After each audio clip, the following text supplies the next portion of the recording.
Strike against war part 3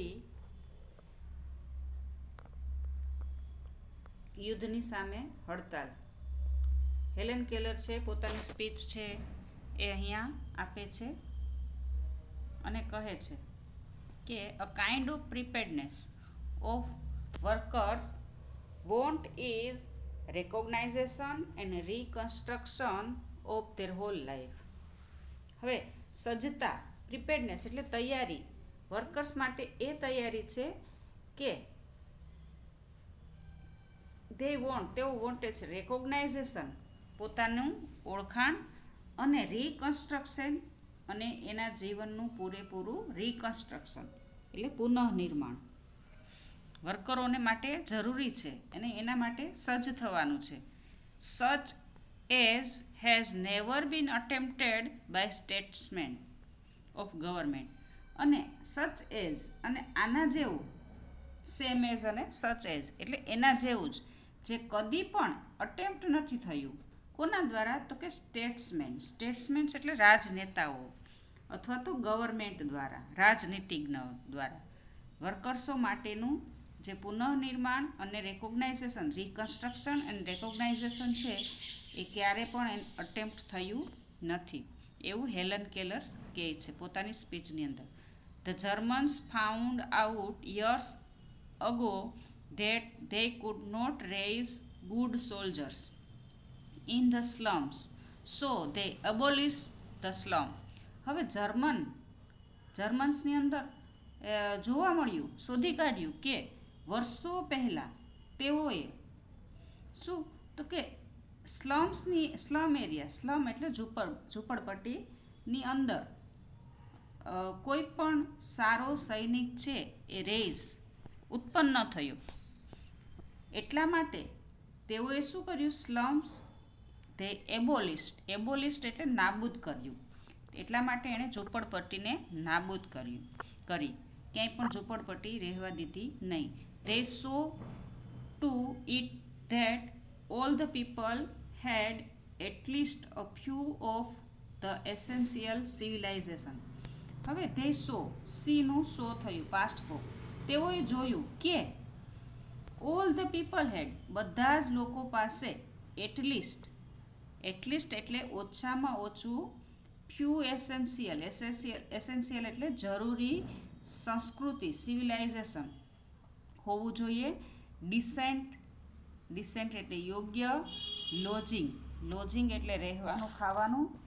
clean street, કેવી શેરીઓ તો કે સ્વચ્છ. Wholesome of scanty food. Wholesome એટલે કે પૂરેપૂરો. Scanty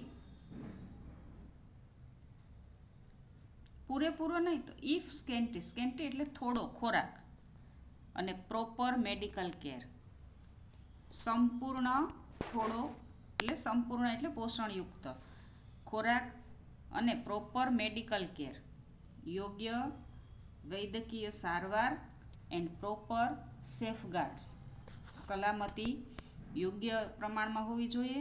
for the workers in their occupations. Occupations એટલે વ્યવસાય. મિત્રો તમારા ફોર્મમાં ભરવાનું આવશે what is your father's occupations. તો ઓક્યુપેશન એટલે વ્યવસાય. વ્યવસાયની જગ્યાએ બધા જ વર્કર્સોને આવી પૂરતી સગવડ હોવી જોઈએ. જર્મને સ્લમ એરિયા એ નાબૂદ કર્યો અને આવું બધું કર્યું. That is only a small part of what should be done. આ માત્ર એક નાનકડો એવો ભાગ છે કે જે આપણે કરવો જોઈએ. શુડ એ આપણી ફરજ છે. ત્યાર પછી કહે છે it is our business to force this reforms on the administration. હવે ઇટ ઇઝ યોર બિઝનેસ કોને કહે છે હેલન કેલર? કે જે સાંભળનારા પત્રકારો છે, જે ઉચ્ચ હોદ્દા ઉપર બેઠેલા છે, એને કહે છે કે આ તમારો બિઝનેસ છે, તમારો વ્યવસાય છે. ટુ ફોર્સ કરવું અને રિફોર્મ એટલે સુધારા કરવા. શેમાં? તો કે એડમિનિસ્ટ્રેશનમાં. વ્યવસાય વહીવટી સુધારા કરવા એ તમારો બિઝનેસ છે. Let there be no more talk about what a government can or can not do. હવે હેલન કેલર કહે છે કે ચાલો there be no more talk about. આપણે હવે વધારે આના વિશે વાત તો નહીં કરીએ. ગવર્મેન્ટને શું કરવું જોઈએ, કરી શકે અને શું ન કરી શકે. All these things have been done by all the belligerent nations in the turmoil of war. હવે all these things, આ બધી જ વસ્તુઓ have been done, થઈ ગઈ છે. કોના દ્વારા? તો કે લડાયક, બેલિજિયન્ટ મીન્સ લડાયક, રાષ્ટ્ર દ્વારા થઈ ગઈ છે. In a turmoil of war, યુદ્ધની માનસિક અશાંતિ માટે આ બધી જ વસ્તુઓ કરી લીધી છે રાષ્ટ્રએ. Every fundamental industry has been manage better by governments than by private cooperation. હવે હેલન કેલર કહે છે કે દરેક ફંડામેન્ટલ, એવરી એટલે દરેક, ફંડામેન્ટલ એટલે મૂળભૂત, આધારભૂત ઇન્ડસ્ટ્રીઓ છે એ better manage by government, government દ્વારા સારી રીતે મેનેજ થાય. કોના કરતાં વધારે? તો કે પ્રાઇવેટ કોર્પોરેશન કરતાં. ગવર્મેન્ટ છે એ સારી રીતે એનું મેનેજ કરી શકે, પરંતુ ગવર્મેન્ટ અત્યારે શું કરે છે? બધું પ્રાઇવેટ કરવા માગે છે. એને પોતાને વધારે કમાણી થાય એટલા માટે. પણ ગવર્મેન્ટ છે સારી રીતે હેન્ડલ કરી શકે એવું હેલન કેલરે પણ કીધું છે. It is your duty to insist upon still more radical measure. It is your duty. એ તમારી ફરજ છે. શું ફરજ છે? તો કે ઇન્સિસ્ટ એટલે આગ્રહ રાખવાની. શેની? તો કે સ્ટીલ મોર રેડિકલ. મોર રેડિકલ, રેડિકલ એટલે આમૂલ પરિવર્તન. મેઝર એટલે માપી શકાય તેવું. એ કરવા, જે મૂળભૂત પરિવર્તન કરવાની ડ્યુટી તમારી છે. It is your duty. It is your business to see that no child is employed in a industrial establish or mine or store, and that no work is needlessly exposed or accident or disease.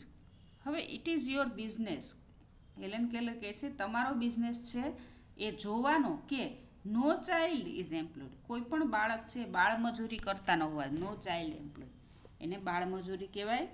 કોની અંદર? તો કે ઇન્ડસ્ટ્રીયલની અંદર. Establish એટલે સ્થાપેલી અથવા તો સ્થાપિત ઇન્ડસ્ટ્રીયલની અંદર, અથવા તો માઇન, માઇન એટલે ખીણની અંદર, અથવા તો કોઈ સ્ટોરની અંદર. And that no work is needlessly expose, અને કોઈ પણ બિનજરૂરી, એક્સપોઝ એટલે વિસ્તાર ન થાય કોનો? એક્સિડન્ટ અથવા તો કોઈ પણ રોગનો. It is your business to make them give you clean cities. આ તમારો વ્યવસાય છે કે તેમને ક્લીન સિટી આપવું જોઈએ, એટલે સારું રહેઠાણ આપવું જોઈએ. ફ્રી ફ્રોમ સ્મોક, કે જે પ્રદૂષણથી ફ્રી હોય. ડર્ટ એન્ડ કન્જક્શન મીન્સ પોષણયુક્ત. It is your business to make them pay you in living wage. એ તમારો બિઝનેસ છે કે તેમને લિવિંગ વેજ, લિવિંગ એટલે રહેવા માટેનું વેતન આપવું જોઈએ.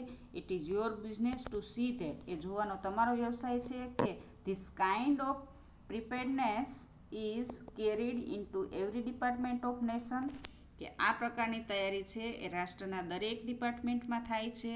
Until everyone has chance to be well born, અને ત્યાં સુધી કે જ્યાં સુધી બધાને સારી રીતે જન્મનો ચાન્સ મળે, અધિકાર મળે.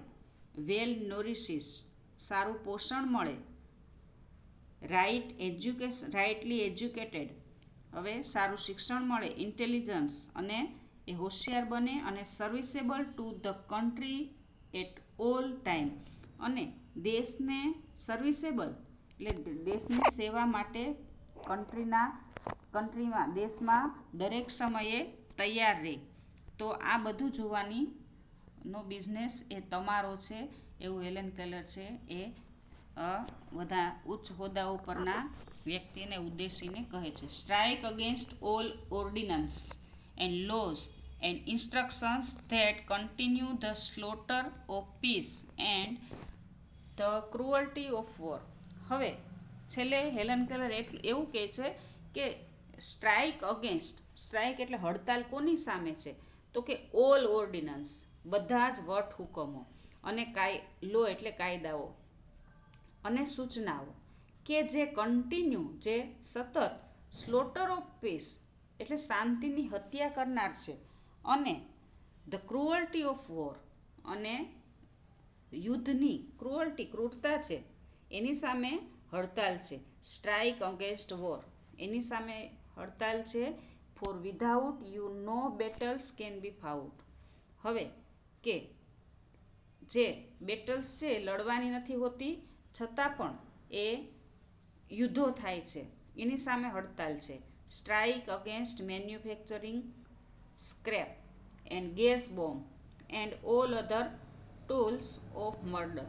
હવે એની સામે હડતાલ છે કે જે મેન્યુફેક્ચરિંગ કરે છે શેનું, તો કે સ્કાર્પ એટલે જે નકામો કચરો અથવા ભંગાર કાં જે રદ્દી જેને કહેવાય, એન્ડ ગેસ બોમ્બનું ઉત્પાદન કરે છે, and all other tools of murder, જે મર્ડર સુધીના જે ટૂલ્સ ઉત્પાદન કરે છે એની સામે હડતાલ છે. Strike against preparedness that means death and misery of millions of human બીંગ્સ.